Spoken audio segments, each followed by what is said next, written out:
आज हम एक ऐसी जगह की पड़ताल करने वाले हैं।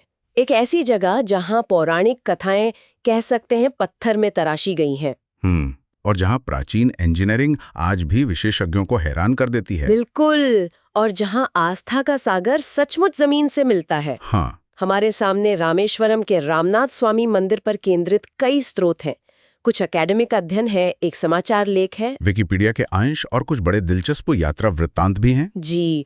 और इन सबको मिलाकर हमारा मकसद ये समझना है कि ये मंदिर सिर्फ एक पूजा की जगह क्यों नहीं है, बल्कि भारत की आध्यात्मिक और सांस्कृतिक विरासत का एक जीता जागता धड़कता हुआ दिल कैसे है। तो चलिए इस कहानी को परत दर परत खोलते हैं। जरूर। सबसे पहले तो इसकी जड़ें रामायण में है। हाँ। भगवान राम लंका पर विजय के बाद सीधे अयोध्या क्यों नहीं गए, वो रामेश्वरम में क्यों रुके? हाँ। स्रोत बताते हैं कि वजह थी ब्रह्म हत्या दोष से मुक्ति पाना। अच्छा, क्योंकि रावण एक ब्राह्मण था, हाँ, और एक प्रकांड विद्वान भी। तो उसका वध करने से भगवान राम पर कह सकते हैं एक पाप लगा, और उस पाप से मुक्ति के लिए उन्हें भगवान शिव की पूजा करनी थी। और यहीं से कहानी का सबसे दिलचस्प मोड़ शुरू होता है। बिल्कुल। पूजा के लिए एक शिवलिंग चाहिए था, तो भगवान राम ने हनुमान को कैलाश पर्वत भेजा कि वो वहां से एक शिवलिंग लेकर आए। जी।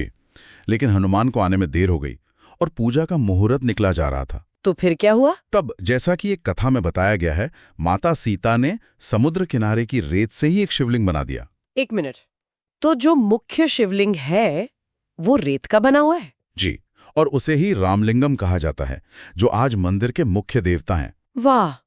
तो जब हनुमान पूरी मेहनत करके कैलाश से शिवलिंग लेकर वापस पहुंचे होंगे और देखा होगा कि पूजा तो शुरू हो चुकी है, तो सोचिए उन्हें कैसा लगा होगा। वो तो बहुत निराश हुए होंगे। किसी भी भक्त के लिए ये तो बहुत बड़ी निराशा की बात होगी। बिल्कुल। लेकिन कहानी यहाँ खत्म नहीं होती। भगवान राम ने हनुमान की भक्ति का, उनकी निराशा का पूरा सम्मान किया। कैसे? उन्होंने हनुमान द्वारा लाए गए शिवलिंग, जिसे विश्वलिंगम कहते हैं, को भी रामेश्वरम के ठीक बगल में स्थापित किया। अच्छा। और सिर्फ स्थापित ही नहीं किया, ये आदेश भी दिया कि रामेश्वरम आने वाला कोई भी भक्त पहले हनुमान के लाए विश्वलिंगम की पूजा करेगा और उसके बाद ही मुख्य रामलिंगम की। जी। वाह, ये तो कमाल की बात है।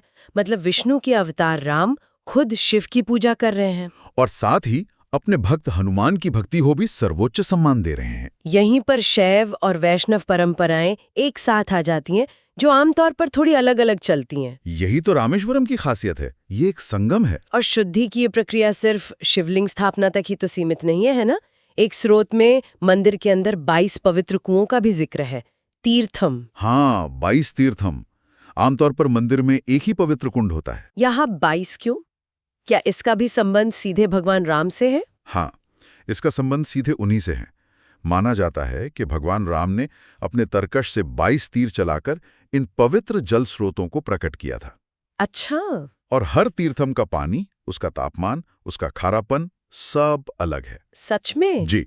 और हर एक का अपना महत्व है, कोई समृद्धि के लिए, कोई ज्ञान के लिए, तो कोई रोगों से मुक्ति के लिए। मतलब राम जिस शुद्धि के लिए यहाँ आए थे, आज तीर्थयात्री उन्हीं कुओं में नहाकर उसे महसूस करते हैं। बिल्कुल।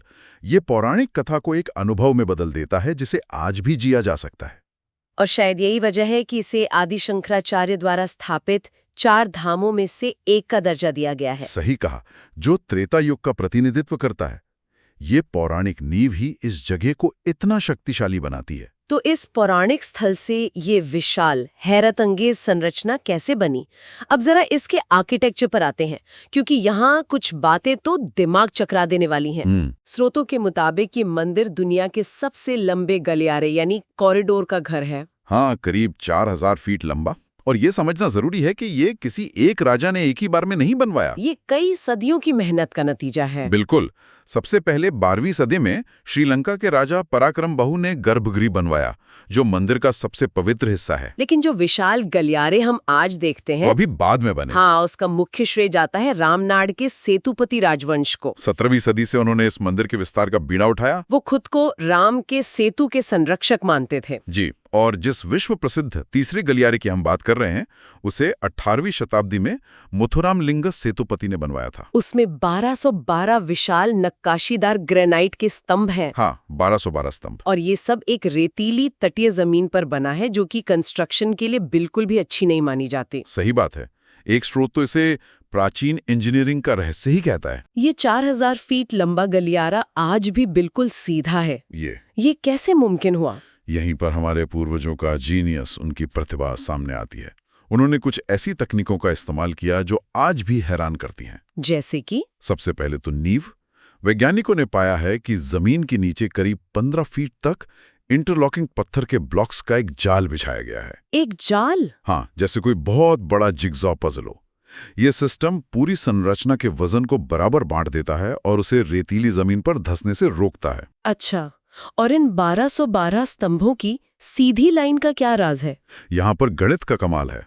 उन्होंने गोल्डन रेशियो जैसे सिद्धांतों का इस्तेमाल किया होगा। Golden ratio? हाँ, ये प्रकृति में पाया जाने वाला एक अनुपात है जो हमारी आंखों को स्वाभाविक रूप से सुंदर और संतुलित लगता है। और इसी अनुपात का इस्तेमाल करके उन्होंने हर स्तंभ को ऐसी सटीक दूरी पर रखा जिससे 4000 फीट का गलियारा देखने में बोझिल नहीं बल्कि शांत और लयबद्ध लगता है। लेकिन सबसे हैरान करने वाली बात जो एक शोध पत्र में बताई गई है वो तो कुछ और ही है।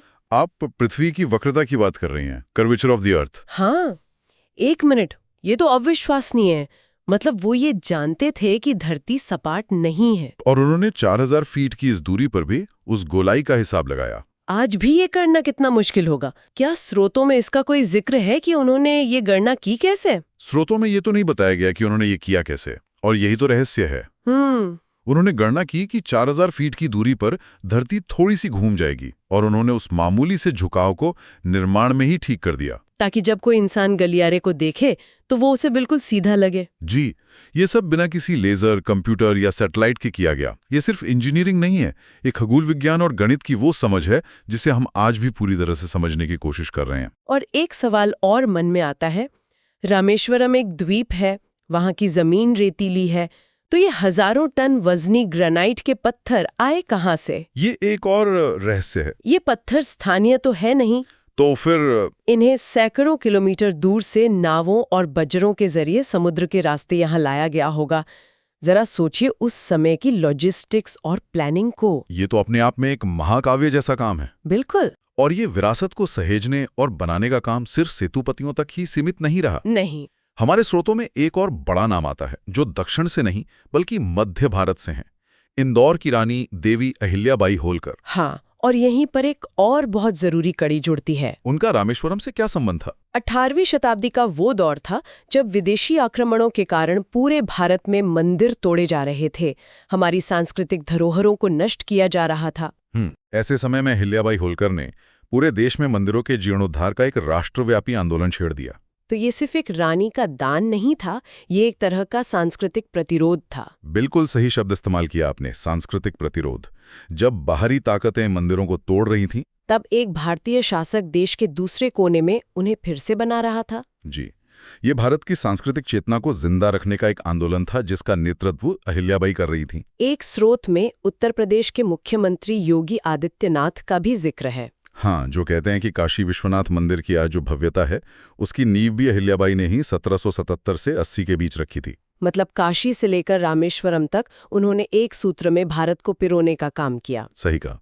उनका आदर्श वाक्य ही था, मेरा मार्ग धर्म का मार्ग है, धर्म का मार्ग न्याय का मार्ग है। उन्होंने सिर्फ मंदिरों का जीर्णोद्धार ही नहीं किया बल्कि तीर्थयात्रियों के लिए घाट, कुएं और धर्मशालाएं भी बनवाईं।